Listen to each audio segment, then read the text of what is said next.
Hello and welcome into the KE Report. I'm your host, Shad, and today we're getting an update on Elemental Altus Royalties, trading on the TSXV under the ticker ELE and on the OTCQX under the ticker ELEMF. And we're joined today with the Chief Financial Officer for Elemental Altus Royalties, David Baker. And David, it's great to get you on the show and get an update on the Q2 financials. You just put this news out on August 19th, and this is a strong quarter. I think it's the second strongest revenue quarter the company has had. There's a couple of nuances we'll dig into as we get into the numbers, but why don't you kick us off with some of the key takeaways for the second quarter and how the numbers rolled in? Hey, Shad, thanks for having us on. Again, very, very happy with the quarter. So that's adjusted revenue there of $5.2 million. It's the second highest ever, as you said, and that's up 10% year on year. Very happy with that adjusted EBITDA number there as well of $3.4 million. And that's really just reflecting the lower cost of our business, really getting back towards the pre-merger levels now that the disposal and monetization of the Altus exploration business is truly locked in. In terms of GEOs, we got 2,211 for the quarter, and that's just 5,000 for the half. And we're expecting to meet the lower end of that 10,000 to 11,700 GEO guidance. And that's really the growth there is coming from Diba in Q3, which we're expecting first production there. What we've really done in the first half of the year is continue to strengthen the balance sheet. So it's another $5 million of our loan paying off in Q2 for a total of $10 million for the year. Leaves $20 million drawn, $30 million undrawn with our low-cost facility with National Bank and CIBC. And that leaves $26.5 million of cash and undrawn debt available for transactions, plus our free cash generation and milestone payments that we're expecting. Real growth in the quarter and real growth in the year has come from Bonaco, where we had nearly $2 million of revenue in the first half of the year versus a couple of $100,000 this time last year. So that's really driving growth into Q4 and into Q3 and Q4. And then from 2025 and the second half of this year, we're expecting that growth to come in from first production and royalties at Diba. All right, we'll get into some of the individual projects here in just a moment, but just digging into the outlook and some of the guidance, like you say, you're kind of on track to make the lower end of guidance for the gold equivalent ounces. And then on revenue, you're kind of at the high end. Let's maybe just talk about the strength of the royalty model on that. As metals prices have crept higher and higher, you see gold hitting 2,500, copper's pulled back a little bit from where it was in May, but still a copper in the fours is a great price. Maybe just speak to the solid revenues and margins that can be curated by the royalty model, because you can immediately monetize these higher metal prices. Absolutely. That is the benefit of the business. So there's no cost of goods sold, as you know, on a royalty. So the 20% gold increase in gold price since the start of the year more just goes straight through to our bottom line, which we're extremely happy about. Obviously, we guide in gold equivalent ounces. So when we do have 30% of our revenue that comes from a copper mine, and copper comes off relative to gold, still definitely not complaining about $4 copper or higher, but that does mean slightly less gold equivalent ounces in copper terms. But yeah, certainly we've said that we're expecting to hit well in advance that guidance in terms of revenue because of the outperformance of gold price. But it probably does mean we come in at the lower end of GEOs just because of that relative copper to gold performance. But yeah, still a strong number in terms of dollars expected in the bank account. Yeah, I listened to another interview with the CEO of the company, Fred Bell, and he was saying that even though it was the weakest quarter as far as the production output, it was one of the, like we say, the second best revenue. So do you anticipate in the second half of the year and as we move into next year, the gold equivalent ounces ramping back up now because of some of those growth projects you mentioned? Yeah, definitely. So I'd say there's two things there. I think we're just a little bit unlucky in terms of production versus sales. So it's just a working capital and a timing issue. So those sales will just be reflected in Q3. Obviously, we get paid on sales, not production. And then yeah, the real kicker for the back half of the year is that first production at Diba. Allied Gold have already announced production and they're processing subject to required approvals. So that's really driving growth into 24 and to 25. Well, let's talk about Diba just a little further, because this was initially controversial in that you decided to option it off to Allied Gold. And at the time, I think Allied was still private before they'd gone public. But they've taken this, David, and they've really run with it, not just on the moving it, fast forwarded it into production, but also expanding it, doing a lot of drilling there. So maybe just talk to the strength of the partner and why you think this is such a key asset for the company moving forward. Absolutely. No, this is one of the favorite deals I think we've ever done. Obviously, Sadiola is a very large open pit gold mine in Mali, used to produce 400,000 plus ounces a year. It's really just suffered with ore and ore availability. So Diba is that important source of near-surface high-grade oxide ore for Sadiola, which is 12 kilometers away, fully permitted, and Allied, even before they went public, started allocating funds to that haul road down to Diba.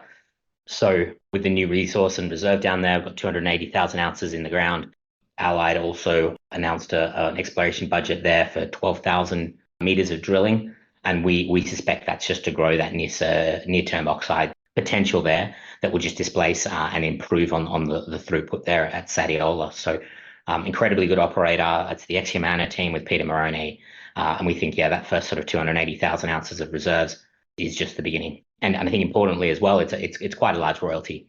So it's 3% royalty until we get 226,000 ounces of production there, and then 2% thereafter. So we'll very, very quickly become one of our largest royalties. Well, and while we're on the topic of the gold royalties, let's get a quick update on both Karlawinda and then also, as you mentioned, Bonikro coming in a bigger way. Yeah, absolutely. So yeah, Karlawinda's doing fantastically well. So had 27,000 ounces produced in the quarter, right in line with guidance. They've reiterated guidance again of 110 to 120,000 ounces. That's to the year to June 2025 because they're Australian. I think most excitingly out of Karlawinda is the announcement of a study of a major expansion there of 2 to 2.5 million tons a year. They're currently doing 4 to 4.5 million tons a year. So that could be a 50% increase in throughput. It's still very early days, but we think there's a really material chance of production improvement there on one of our largest royalties. Bonikro has been the standout for this year. So again, we're averaging $1 million a quarter for the last 3 quarters from just residual production this time last year. The company's also announced that they're expecting to process higher grade materials through 2025 and 2026. So we're hoping those numbers, if not stay the same, get even better in a higher gold price environment. Yeah, nice cornerstone gold assets. Both of those assets continuing to pay and will be paying for a long time to come. So I don't know where the gold price is going, but I know that those revenues are going to keep coming in. There's another gold production asset in Wangyoung where we got some questions, David, and it's because of the government of Burkina Faso interacting with Lillian, who had gotten the project from Endeavour. Could you talk to us about, have you seen any ripples on your side of the fence as far as the production or any guidance they've given? What do you think is going to happen here? We just have a lot of questions that have come in about this particular royalty. Yeah, great question, Shad. So just to start with, I think mine production and what we see, obviously we report that in all our results has been excellent, in line with expectations. We've had 3 payments now from Lilium for the 3 quarters that they've owned the mine and produced the mine. I think importantly as well, we still talk to the same people down there. So whilst it has a new operator now with the state of Burkina, I imagine that it will just have a new email address. So I was talking to the same people that I was talking to when it was Teranga or Endeavour owned, then just have a Lilium email address. So we have an excellent relationship with the actual operating team down there, and they're very responsive. Yeah, in terms of the what's happened down there, clearly there was a dispute between Endeavour and Lilium about what was disclosed at the time of the acquisition, and that ended up in arbitration here in London. This is clearly a way to resolve that, and so we're looking forward to seeing what happens with the asset. But no, to date, performance has been excellent at Wangyoung, and we were catching up with the company quite recently on exploration and growth there. So very excited to see what happens. Yeah, so it's just passing the baton once again, like you've seen happen several times, but the royalty stays in place. That's the beauty of the royalty business model, is whoever's operating there, they're going to keep paying you, and it's still going to be a long life asset. Let's shift over to copper. Obviously, the big copper asset that hits your revenue profile is the Caserones project in Chile, operated by Lundin Mining. We did get a couple questions, David, about they had like a little labor dispute. I don't think it lasted that long, but it looks like a solid Q2 here and still stepping up for a solid Q3. Yeah, absolutely. And so while these labor disputes are actually ongoing, Lundin Mining put their results out and actually increased guidance at Caserones despite the labor dispute, which has since been resolved. I'd be very surprised if it had a material impact on production, possibly more on mining. So no, the quarter was good, 30,000 tons of copper a year and 700 tons of moly. But as I say, increased guidance from 120 to 130,000 tons of copper to 124 to 135,000 tons of copper. So no, I think Lundin are putting it out there that they're expecting greater performance and better performance out of Caserones. And again, so long as we're very happy with copper in a plus $4 environment, that's excellent revenue for us. I think as well, we're really excited at Caserones about the exploration drilling. Lundin have been quite public about the work they're doing down there with, I think, the majority of the targets all covered by our royalty, all near the mine. So very excited to see if they can identify some high-grade new material there, which could boost production further. Yeah, and prior operators really weren't doing a lot of exploration, so nice to see Lundin Mining in there really pressing the bets with the drill bits. And so we'll see how the resource continues to grow. Just from an accounting standpoint, you cover the copper from Caserones a little different than the gold assets. Sometimes people have questions about that. Do you want to unpack just how you report it from an accounting basis? Yeah, absolutely. So we own with our friends at EMX a joint venture over a company in Chile, which owns a portion of another Chilean company that pays the royalty in. It doesn't do anything else. It just pays the royalty in. For accounting reasons, that's deemed to have significant influence, but not control. So we have to report it as an associate rather than reporting it just as a consolidated revenue line. So we report the share of profit. You'll see that in our P&L, but that will include non-cash items like depletion. Where you will see the pickup is back in the cash flow statement. So you'll see the actual cash dividend after tax in our cash flow from investments. And then we also do a full reconciliation in our MD&A of that adjusted revenue number. So you can back it all out as if it appeared in the top line, and then we just took off depletion and tax like we do for all other royalties. And while it's on my mind, there were some other accounting mechanisms where you had some one-off payments that you received, but you also had some one-off expenses that hit in this quarter. Could you unpack how that works as far as sometimes you get one-off payments for different projects or for different stage gate payments or payments that companies make to you, but then there's also sometimes one-off payments that you need to make as a company? Yeah, absolutely. So yeah, quite a few strong one-off payments in the first half of the year, all previously announced. So we received the first part of our Ming settlement, so over $2.5 million for settlement for that stream liquidation. The key there is going to be receiving $10 million unconditionally in April next year.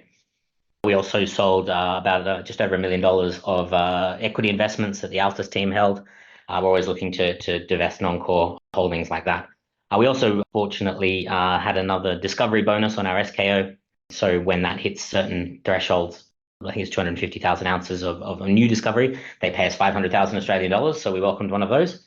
And the others, the one-off costs are really just around the disposals of the exploration business, the monetization of the exploration business, and just associated personal costs there that is not expected to continue. All right. And there's one other development stage asset that I think we should hit that also falls in the copper bucket, and that is the Cactus Project operated by Arizona Sonoran. They put out a big resource estimate recently that was an increase in the resource size, and then they also put out a PEA, a preliminary economic assessment at the Cactus Project that had some great numbers in it. Just maybe give us an update as to where your royalty is on this project and what else you can say about the Cactus Project. Yeah, absolutely. So our royalty covers the bulk of the Parksalia deposit and then the Cactus West high grade, but further underground deposit. What Arizona Sonoran done when what the premise of us buying this royalty was on a smaller scale underground operation, so maybe 40 to 45,000 tons of copper a year. This new PEA, I think we're still digesting it technically, but they're really outlining a much larger conceptual open pit operation. So we're talking in the 80 to 90,000 tons of copper a year. This is obviously then before any work done on this Newton sulfide processing technology that the Rio Tinto have patented. So this is just all on conventional processing. Now, they are most likely going to start down at the Mainspring deposit, which is not covered by our royalty. It's relatively low grade, but it's the shallowest part of the deposit, so the natural place to start. But from what we're seeing, they look like they're going to very aggressively go after those higher grade tons that is all covered by our royalty. So whilst we might expect it possibly be delayed a year or two from what we were expecting, we're looking at materially more tons under our royalty, which we think makes it incredibly more valuable. I think it's actually game changing versus from what the assumptions from what we bought it off. We're very excited about Cactus. Yeah, we've had George on the show, and he was saying that they start at Mainspring, but that allows them just to go straight down and then start going right into Parksalia, and it makes it a much larger pit, and it makes it a much larger project, and more copper will be produced. So I guess that's the other thing, David, is that with the royalty model, you have these royalties in place, but you don't really know how these projects are going to grow over time, how different operators are going to maybe reassess the project. And so we've seen that with Allied, we've seen that with Caserones, we've seen that here at Cactus, where some of these projects keep getting larger and they keep putting more exploration into it. You have a big development pipeline. Maybe just speak to the amount of royalties the company holds now, where there's a lot of drilling and a lot of de-risking going on in your whole portfolio. Yeah, and Chad, I would say as well, I think it just speaks to the quality of the operator. It's such a critical part of our diligence. So, we did see with Karlawinda that the team there in their Aegis days had in previous iterations expanded production dramatically. We obviously like George a lot and the team there, so we're not surprised that they were finding ways to optimize and bring more tons into our mine plan. Likewise, the exploration done with a new operator at Lundin Mining. So it really does show where we can find excellent growth and excellent organic growth that's already in the portfolio. Look, I'd say in terms of the really exciting new things that are quite under the radar and we don't talk about, we're quite a small royalty, a tungsten royalty, which is a bit left field for us, a bit different, but we thought incredible discount to NAV. And most importantly, operated by Fireweed Metals, again now being backed by the Lundin Group, the world's largest high-grade tungsten deposit next to their Mac Pass project up in Yukon. I think that's going to be an incredible opportunity there, and I think that will only get better, certainly at the price we paid for it. And likewise, the Egyptian gold exploration assets that we spun out to Into Metals last year, they're drilling aggressively there. We sold 80% of that company to get free carried for $10 million of exploration drilling. Look forward to being able to announce some of the results there. But yeah, very under the radar, and that's when you have mines there like Sukari that have historically produced 500,000 ounces of gold a year, you're in the right part of the world for gigantic deposits. So very excited. Well, and we always get questions about how are these royalty companies going to keep growing? What other deals are you working on? What kind of deals would you like to do? I know you can't state any specifics until you have it signed, sealed, and delivered, but what kind of assets is the company looking at as far as acquisitions? How does that fit into that revolving credit facility? Maybe just talk to us about the bandwidth you have for new deals. Yeah, absolutely. So in terms of what we're looking at, I think we say this a lot, but we are genuinely have never been busier. We have been looking at individual deals, like some of the ones we've done already this year. We've been looking at larger portfolios, whether that's held by companies or by funds or by individuals. So we've been looking at more larger portfolio deals. We've also been looking at consolidation in the space. I think certainly what we saw with the hostile approach that we had, and then our subsequent merger with Altus is we're a firm believer in consolidation in the space, and I think we've seen more than 10 sub-billion-dollar royalty transactions, M&A transactions in the last couple of years. So definitely a believer there. Look, in terms of our capacity, both been aggressively paying down debt. So we've got $30 million available on the facility. Look, I think we should be generating considerable free cash flow going forward, as well as another sort of $19-20 million of those milestone payments as a result of the stream settlement and then monetization. So look, I think, off a market cap of $150 million, we should have, way considerably more than $60-70 million to deploy over the next couple of years without diluting our shareholders further. So that certainly puts a bit of pressure on us to find the right and the next deals today. All right. Well, we'll keep our eyes peeled for any more transactions as they come in. And when they do, definitely give us a heads up. We'll get you guys back on for an update. And if people listening into this want to follow along with the news at Elemental Altus Royalties, definitely click on the link below this interview. It takes you right over to the company website, straight to their news section, so you too can follow along with the news as it hits the wires. And David, great to have you on to give us a recap of Q2, some of the royalty partner updates, and some of the growth initiatives for the company. Looking forward to our next conversation. Always a pleasure, Shad.